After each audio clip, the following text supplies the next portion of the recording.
Good morning, my friends. So today I want to post something here to all of you with a very sobering note. My niece Aparna in New Delhi has been sending me a lot of news reports on the pollution in Delhi right now. And I'm looking at some of the notes that I have, and also a report from the New York Times which says that the toxic haze blanketing New Delhi was so severe on Tuesday that politicians announced plans to close schools. Flights were delayed, and the chief minister of Delhi said the city has become a gas chamber. The air quality has become so bad that even if you're a non-smoker, you're still suffering. You're inhaling the breath of Delhi, which is the equivalent of smoking 2 packs of cigarettes a day. Every day, the problem is getting worse. Right now, the pollution in Delhi of dangerous air particles has increased to more than 700 micrograms per cubic meter in parts of the city. This is the equivalent of smoking more than 2 packs of cigarettes a day. There are many reasons for this severe pollution, amongst them burning agricultural waste and, of course, the industrial pollution produced by toxic fuels. The fires from these agricultural waste products were combined with the car exhaust, smokestack emissions, and the burning of garbage have contributed to such pollution that people are unable to breathe. I can keep reading, but the more I read, the more distressing it becomes. Dr. Kumar, a chest surgeon in Delhi, said the options for Delhi residents are 3. One is to stop breathing. This is not possible. Second is to quit Delhi. This is also not possible. Third is to make the right to breathe fresh air a people's movement.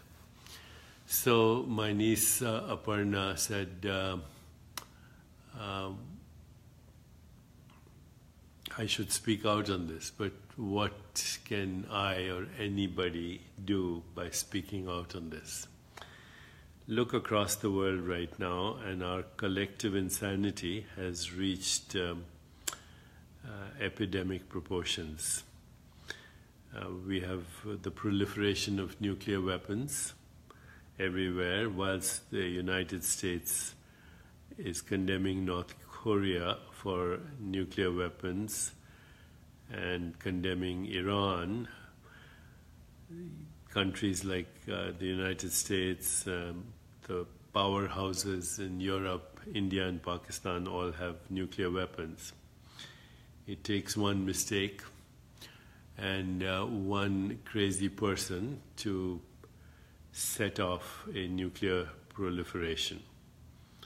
Cyber hacking has become even more worse, and it will take just some careless demagogue or some careless person who knows how to go on the internet to cause a nuclear plant to leak, to poison the food chain, to cut off electricity, and to interfere with air traffic signals. So just look around everywhere and you see that our world is in distress. Our politicians are more interested in influence peddling, cronyism, corruption, and power mongering, and are only interested in themselves at the moment and not representing the people that put them there in the first place as leaders. Across the world, there is war, there is terrorism, there's intense violence wherever you look. I cannot see a global leader anywhere in the world who could be a visionary or is a visionary who wants to move us in the direction of a more peaceful, just, sustainable, healthier, happier, and joyful planet. So whilst there is immense anger across the world, we are moving collectively in the direction of inflammation. Inflammation in the mind, inflammation in the brain, inflammation in the body, inflammation in society, inflammation in the environment, and inflammation that is resulting in extreme violence, war, terrorism, exploitation, and on and on. If we deny this, then we are in such denial that we are converting our collective consciousness into a collective nightmare. And I think it's time to face, even with most of us who want a more peaceful, just, sustainable, healthier and happier and joyful planet, we cannot be in denial any longer. And it is also a denial to say there is hope. At this moment, we have to be independent of both hope and despair. And we cannot be in denial. The human species is risking its extinction, and we are right now like a collective humanity. We are on a respirator, we are on life support, and if we don't do anything drastically different, then we definitely risk not only the extinction of the human species, but the extinction of all life. The last extinction that occurred on our planet was 65 million years ago, when a meteorite fell on the planet and caused the equivalent of a nuclear explosion, and dinosaurs were wiped out and we emerged as a human species. But now, everybody who's even slightly awake and is willing to look at the facts is beginning to understand that we might face another extinction, and this extinction will be caused by human beings. We will be the cause of the next extinction, not only of the human species, but of all life on Earth.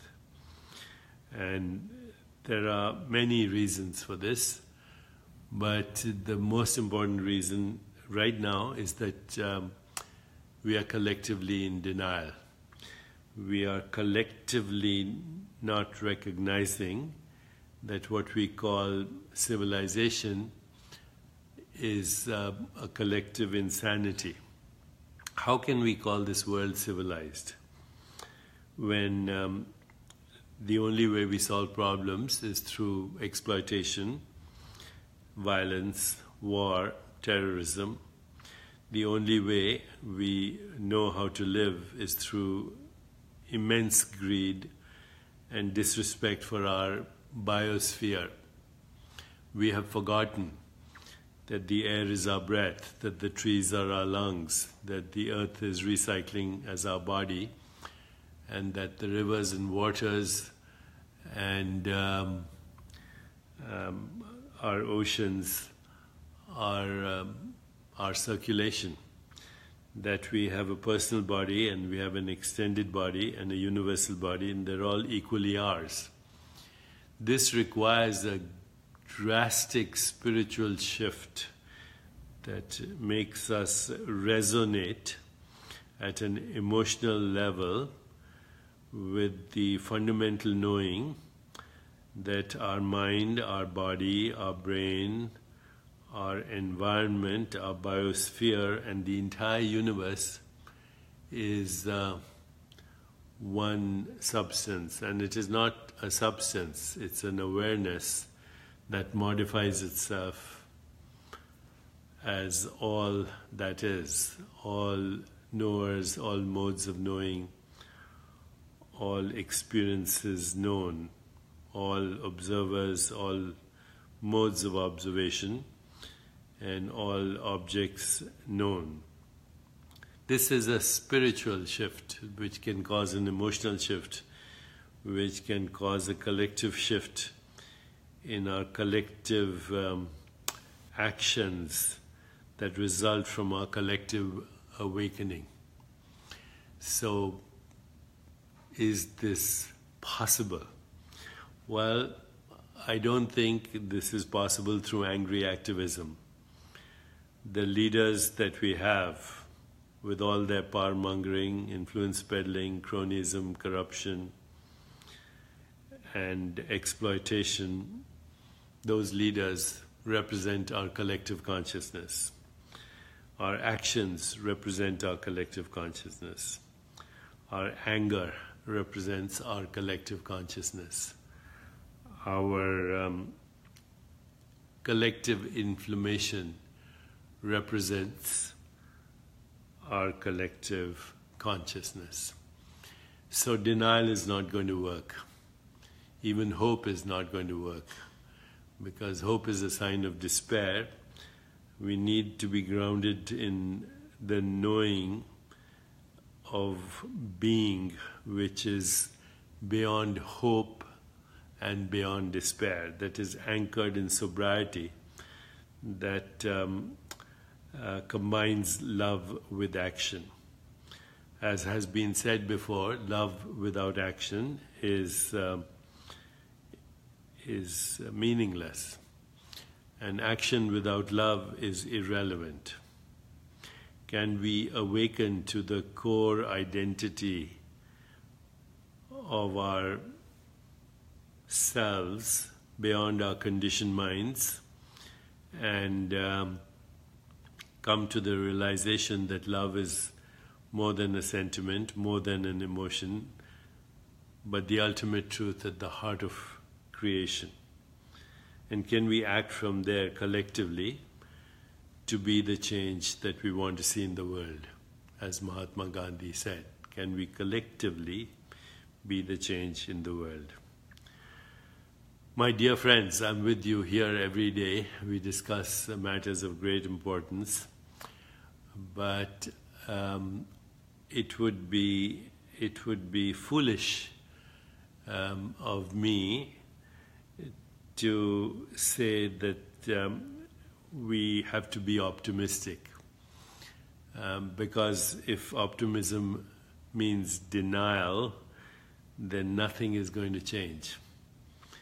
And I'm heartbroken at the messages I'm getting from children all over the world, but also from my niece Aparna in India and others, and from everywhere in the world.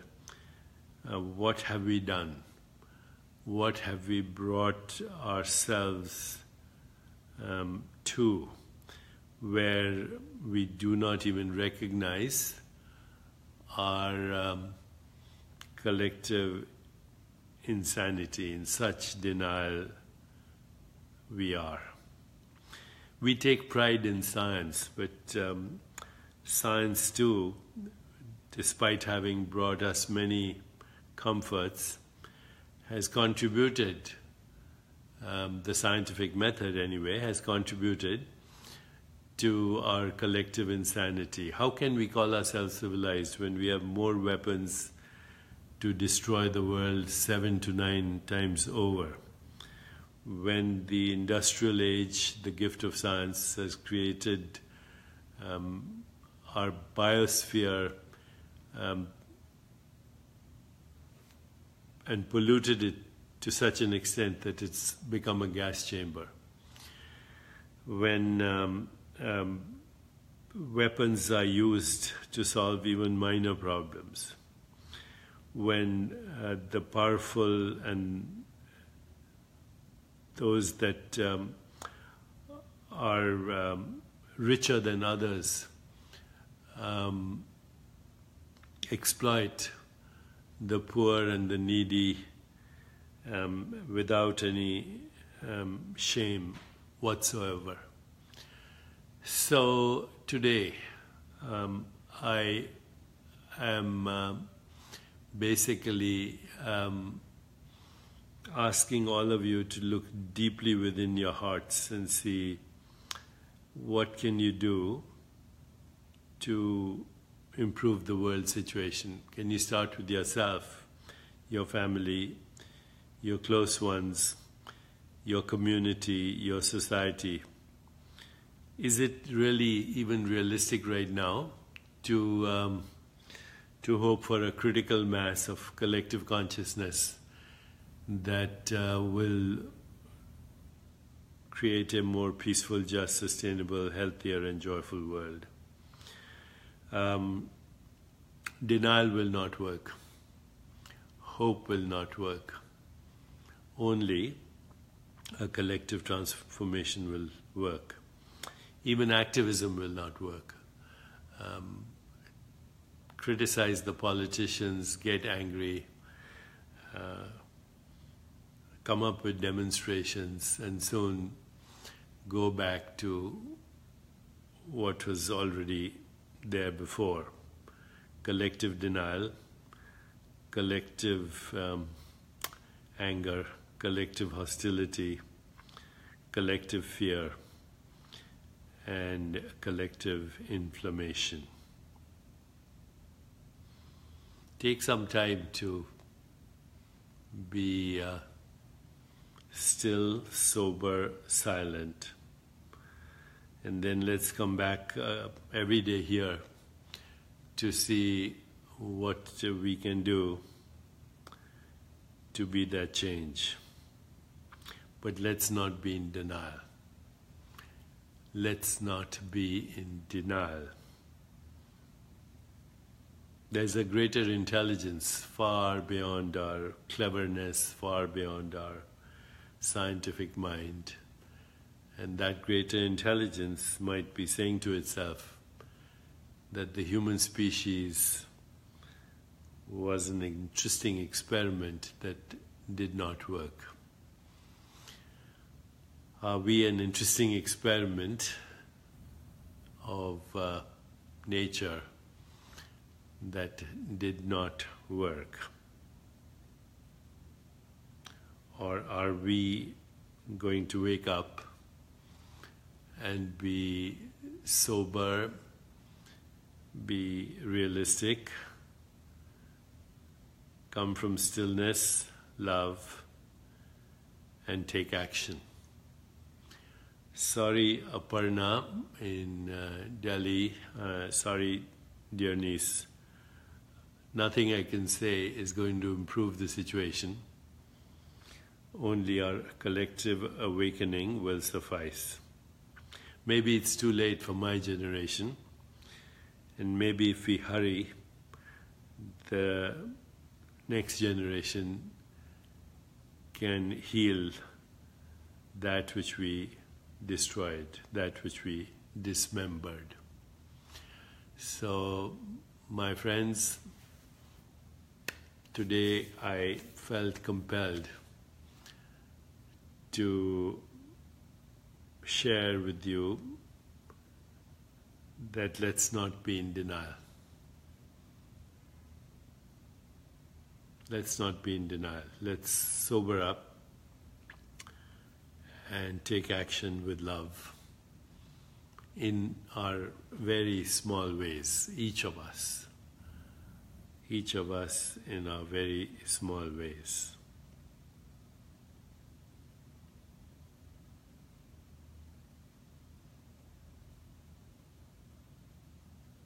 I don't know what else to say.